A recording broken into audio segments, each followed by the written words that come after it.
Hi, and welcome to Becoming Unstoppable Fitness and Weight Loss.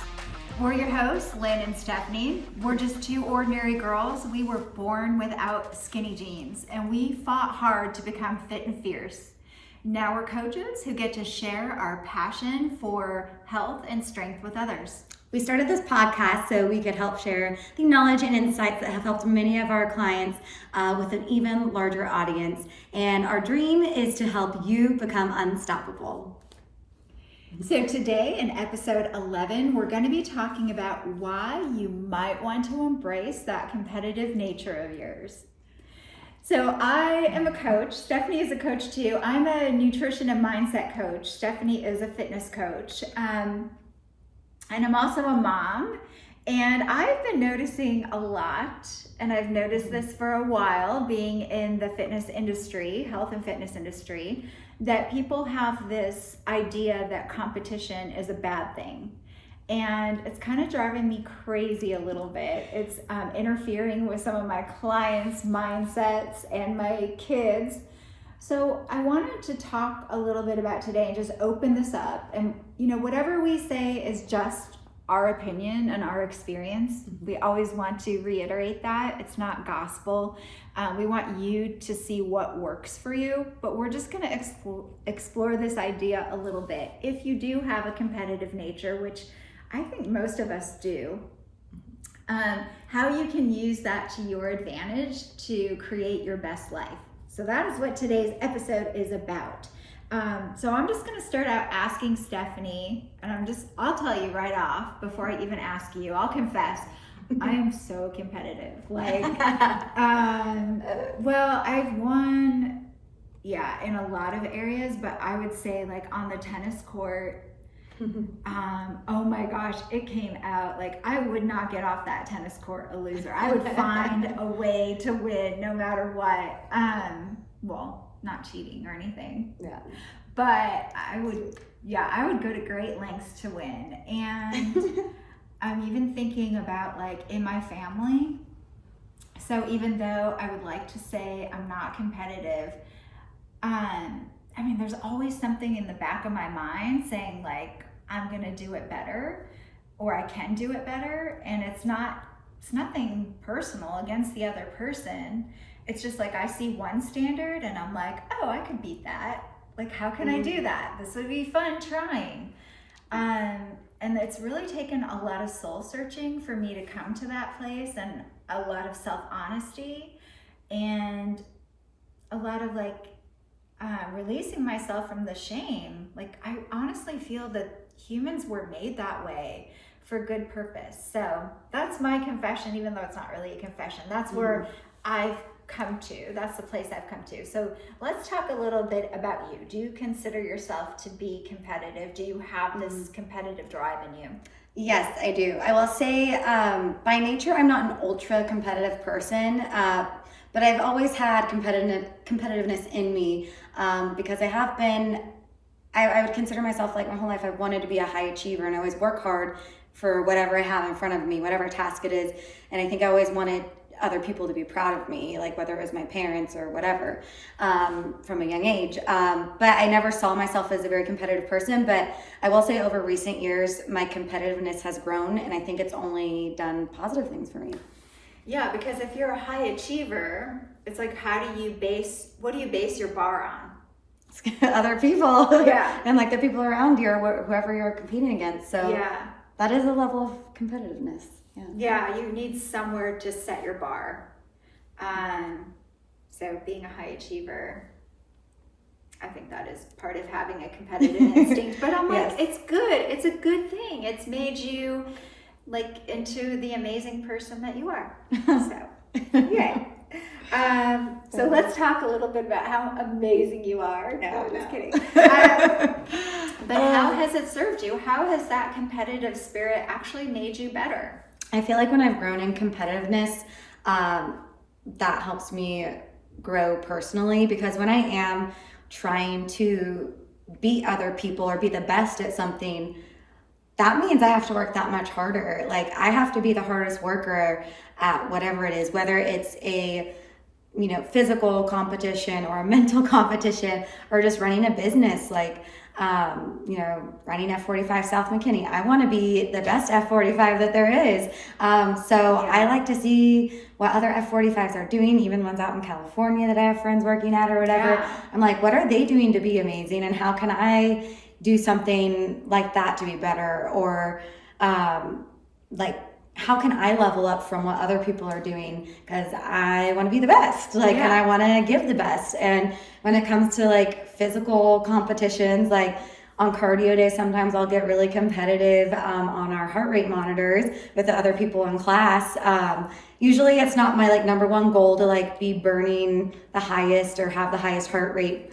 But on those days that I decide it is, then I just like go head to the wall crazy and I have a great time with it. And then I do things that I didn't know I could do. And I get to surprise myself and see what I'm actually capable of. Yeah. So I feel like it's only a way of like growing. Yeah. I was thinking about what you were saying with your revenue for your business. And like you could go about this whole thing where you're like, okay, I just want to do a little bit better than last April. Like that's my goal, just do a little bit better than last April. But how much more fun is it if you're like, I'm going to beat that franchise out in Southern California, and like, it's just, it actually gives you a target for your assertion. I don't want to call it aggression.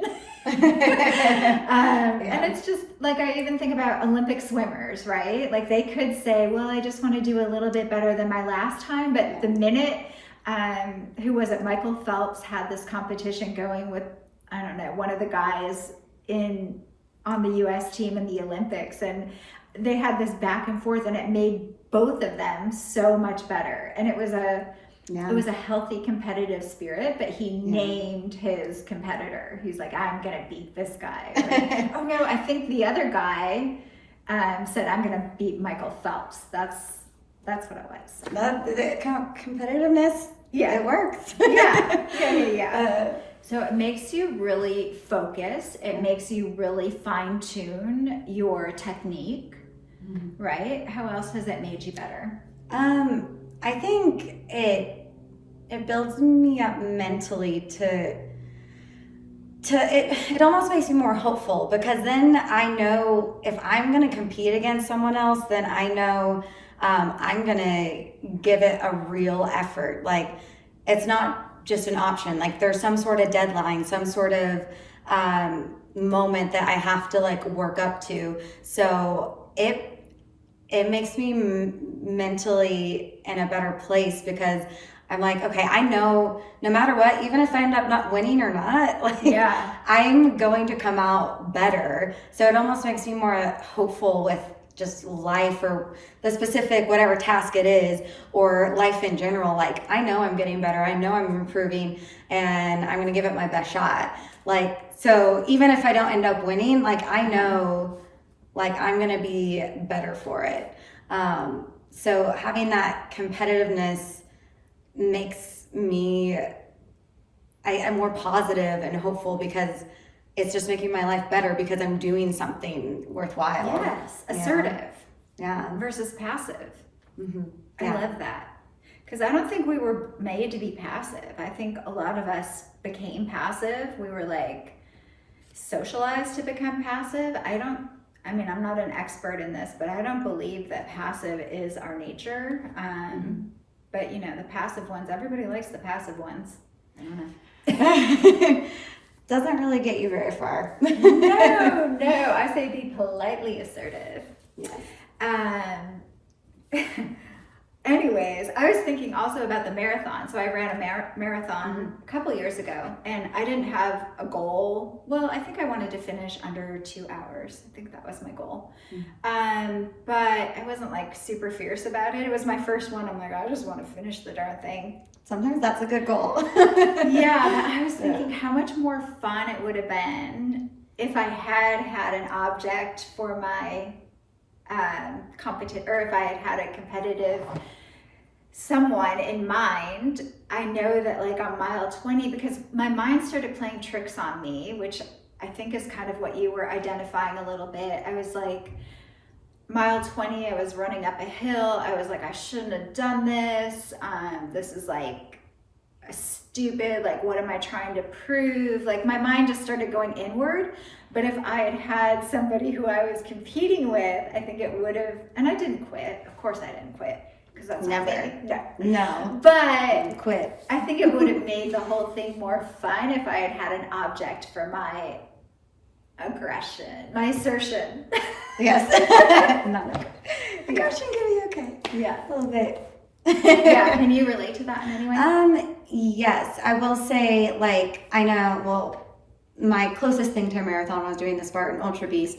But I know, like, going into next year, I have very specific goals, and I know, I mean, I'm not going to the elite competitive one, like, I'm not training for that every single day of my life. But now that I have specific goals in mind and, like, what I want to beat specific times, and I want to be in at least, you know, the top 5 women in my age group.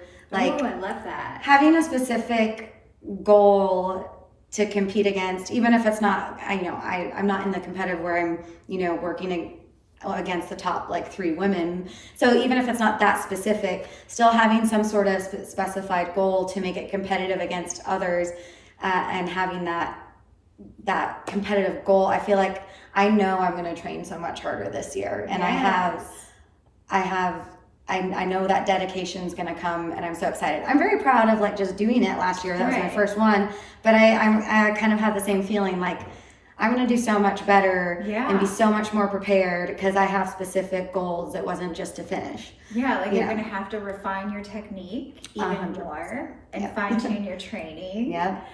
And then, like, I'd be curious to know the next race, if you start to know the people in your age bracket, like it might be like, okay, I've got my eye on her. She's 3rd. I want to get to 2nd. Like, these are her, like you get to know the people in your bracket, right? Yeah, over time. So, and it's nothing personal. I don't mean like we're mean people. It's just like, it's this refinement of your technique and your data. Like, it's a mental thing. Yeah, absolutely. And I am going to do my first competitive Spartan race. It's a short one though this year. Oh. And so I also like have that much more reason to like work towards it. So yeah, I feel like it's a game changer when you decide like, oh, okay, I am going to do a competitive sprint.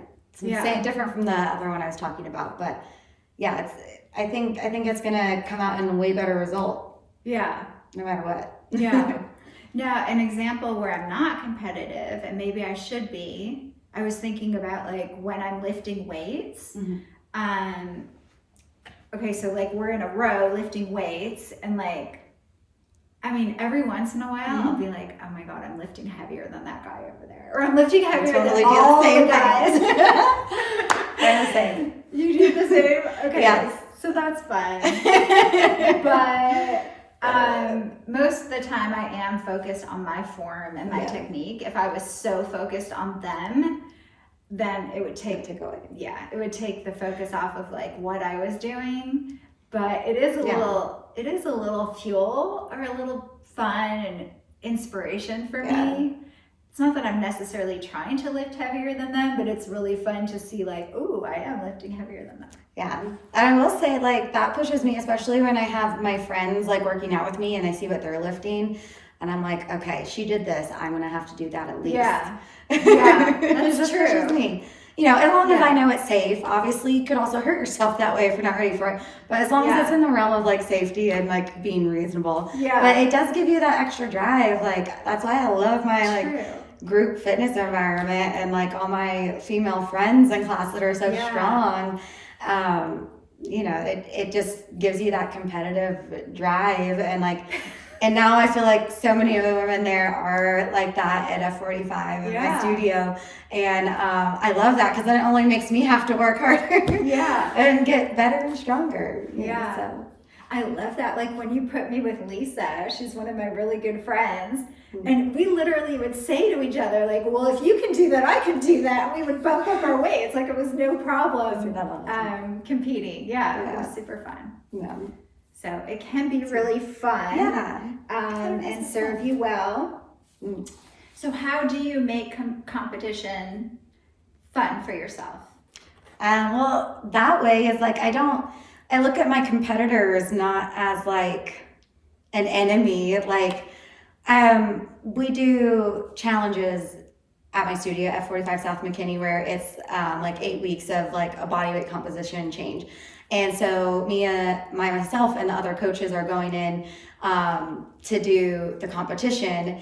And how it's fun is that, especially if it's people you know, like it doesn't have to be a bad thing. Like we encourage each other on and like help support each other. Like one of my friends that's also a trainer, like I share like the protein shakes that I love, and now she can actually hit her protein goals, and I'm so glad. But then I'm also like, oh dang it, this is gonna make it so much harder for me to win, because I know she's super competitive herself, and I've seen her shred like crazy, like, and she's really great at it. But now I'm super on top of it, and it's only making me better. And now like having that friendly competition just is fun, because you see your friends working so hard, and then you have to work harder, and sometimes it kind of sucks, but then you're also like, this is awesome. Yeah. So I think, as long as you have a supportive attitude against your competitors, and you want them to do your best, and you want to do your best, like having that mindset rather than wanting to be like, oh, I can win this, no problem. Being like, this is an actual challenge, and I'm going to work against like worthy competitors, and this is going to be something to prove to myself that I can beat these people. Especially when you have worthy competitors. So if you're the kind of competitive where you're only going to do something if you know you can win, I feel like that takes all the fun out of it. Yeah, for sure. Well, it really comes down to like, how do you treat yourself if you don't win? And I think that's a big part of it, is really the self-talk, the picking yourself up after failure, right? Like it all comes down to, how do you relate to yourself? I think that's how competition can either be healthy or unhealthy for you. Yeah, the self-talk. I mean, I think just with like anything, the mental state and what you're telling yourself, it's going to be a make or break. Yeah. Between the positive and the negative, between like the toxic and the healthy. So as long as you keep that positive self-talk and don't tear yourself down just because someone might be ahead of you. Yeah. You just build yourself up so you can get up to their level. There you go. There you go. And so like I said, it's really about mental acuity, right? Like precision, becoming more refined, more precise, more, what's another word I want to use? Acuity. Did I already say that word? I think I did. I think so. But that's okay. Acuity. Double up on it. So, extra. And that to me is like the spice of life. If we're just going to be dull and not precise, and not use our brains to our fullest capacity, that just doesn't seem like that much fun to me. Yeah. That's my take on it. Okay, so I hope that you were encouraged or inspired by this message. If you are a competitive person, I want you to be able to embrace that and love that about yourself and use it to your benefit. If you're not a competitive person, there's no shame in that either. Make sure you're not, that somebody hasn't taken that out of you by accident or on purpose. I don't know, but find out, do I want to be competitive? Am I competitive? If so, how can I use this to my greatest benefit? And if not, I don't know, maybe you want to be competitive, and maybe you're fine not being competitive. It's totally up to you. All right, that's liberation and freedom for you.